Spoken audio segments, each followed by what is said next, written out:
মাঝে মধ্যে যখন একটু দ্রুত একটু গতি ওইটার চেয়ে বাড়ে, একটু চাপ হয়, বলে তখন 7, 7.5, 8 মাত্রার ভূমিকম্প হয়। ওই মাত্রার ভূমিকম্প যখন হয়, বলে উন্নত বিশ্বের যেই দেশগুলো আছে সর্বোচ্চ প্রযুক্তি ব্যবহার করে বানানো বিল্ডিংগুলাও কেমন যেন টলমল করতে থাকে। কয়েক বছর আগে তুরস্কে ভূমিকম্পে কি অবস্থা, এরপরে থাইল্যান্ডে হইল, আফগানিস্তানে হলো, হাজার হাজার মানুষ মারা গেছে। বড় বড় স্থাপনা মুহূর্তের মধ্যে ভেঙে পড়ছে। এত প্রযুক্তি দিয়ে বানানো উঁচু উঁচু প্রাসাদ ভেঙে পড়ে যাচ্ছে। আমাদের বাংলাদেশে যদি 7.5, 8 মাত্রার হয়, বিজ্ঞানীরা যা বলে তাতে লক্ষ লক্ষ মানুষ মারা যাবে। তবে হ্যাঁ, ঠিক, বাংলাদেশের মানুষ ঈমান আমলে দুর্বল ঠিক, কিন্তু এরপরেও এদেশের মানুষ ইসলামকে অপছন্দ করে এমন ব্যক্তিদের পছন্দ করে না।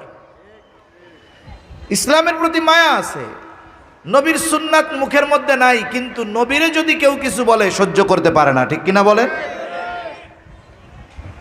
কোরআন পড়তে পারে না ঠিক, কিন্তু কোরআনের বিপক্ষে কেউ যদি কিছু বলে, কোরআনকে যদি অবমাননা করে, এদেশের মানুষ সহ্য করতে পারে না। এজন্য কি দেখলাম কয়েকদিন আগে এক প্রাইভেট ইউনিভার্সিটিতে, ইস্ট ওয়েস্ট না, নর্থ সাউথ ইউনিভার্সিটির মধ্যে কোরআনকে প্রকাশ্যে পা দিয়ে পড়ানো হয়েছে। নাউযুবিল্লাহি মিন যালিক। কি করা হলো?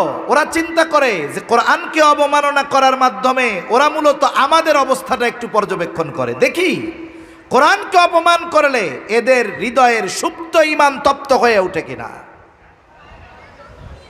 আবার দেখুন, যখনই কেউ কোরআন অবমাননা করে, আল্লাহ এবং তার রাসূলের বিরুদ্ধে বলে, অমুসলিমদের কথা বাদ দেন, একদল মুসলমান ওই জালেমদের পক্ষ নিয়ে ওই কোরআন, ইসলাম, আল্লাহ এবং রাসূল অবমাননাকারীদের পক্ষ নিয়ে তারে পাগল বানিয়ে বিচার থেকে বাঁচাতে চায়, ঠিক কিনা বলে?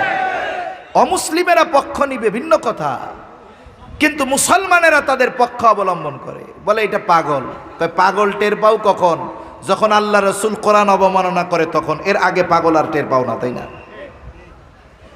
দুনিয়ার যত পাগল আছে কেউরে কোনোদিন দেখলাম না বাইবেল পুড়াইল, দুনিয়ার কোন পাগলরে দেখলাম না কোনোদিন তিপ্রিটক পুড়াইল, দুনিয়ার কোন পাগলরে দেখলাম না অমুসলিমদের উপাস্যদের নিয়ে গালাগালি দিল।